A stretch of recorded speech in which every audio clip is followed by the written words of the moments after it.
Dendam dalam Islam sebenarnya setahu saya tidak ada. Enggak ada dendam, gitu kan? Enggak ada putus asa, enggak ada penyesalan. Kan itu. Artinya penyesalan ini dalam hal-hal yang memang tidak dibolehkan secara syariat ya. Seperti misalnya enggak jadi dapat makanan tertentu terus nyesal, enggak jadi nikah sama orang lain terus nyesal. Enggak, itu enggak perlu, gitu kan?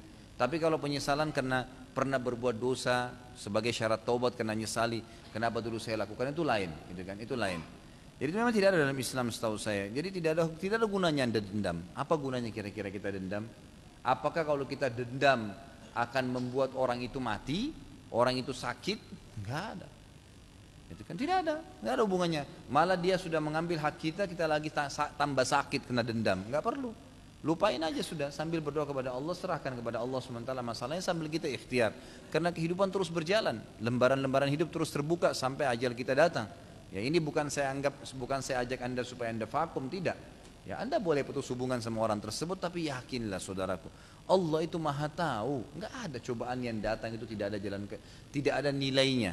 Masih ingatkan pertemuan yang lalu saya katakan seorang wanita datang kepada Nabi SAW berkata, ya Rasulullah, saya kena penyakit ayan. Setiap kali kambuh tiba-tiba saya jatuh di jalanan, tergeletak, aurat saya kelihatan. Doain ya Rasulullah agar saya sembuh. Apa jawaban Nabi SAW? Langsung angkat tangan mendoakan? Tidak. Ditawarin dulu opsi. Kata Nabi SAW kepada wanita tersebut, ini hadis Bukhari Muslim, kalau kau sabar, artinya kamu terima sambil ikhtiar. Kamu sabar sampai Allah berikan kesembuhan, gitu kan? Kalau kamu sabar, terima ini, pasti kau masuk surga dengan sabarmu itu.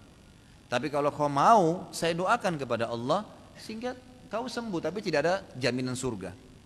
Apa jawaban perempuan tersebut? Saya minta surga ya Rasulullah. Tidak apa-apa deh saya begini. Saya terima aja kalau begitu. Sambil saya ikhtiar gitu. Bukan disuruh diam ya.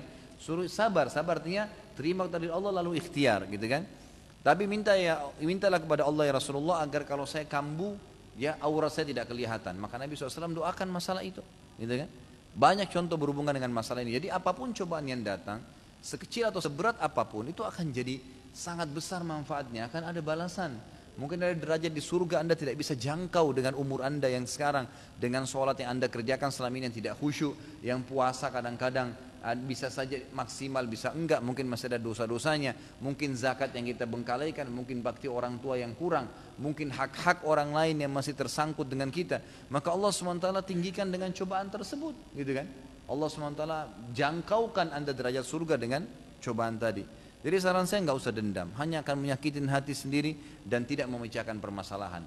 Doakan agar Anda punya hak untuk mendoakan dia supaya dimusnahkan, supaya dihukum boleh. Tapi Anda juga punya hak untuk mendoakan agar Allah berikan hidayah, mudahkan agar dia bisa membayar utangnya misalnya, kemudian Allah berikan petunjuk. Jadi selama dia jadi baik sampai dia meninggal kita panen pahalanya.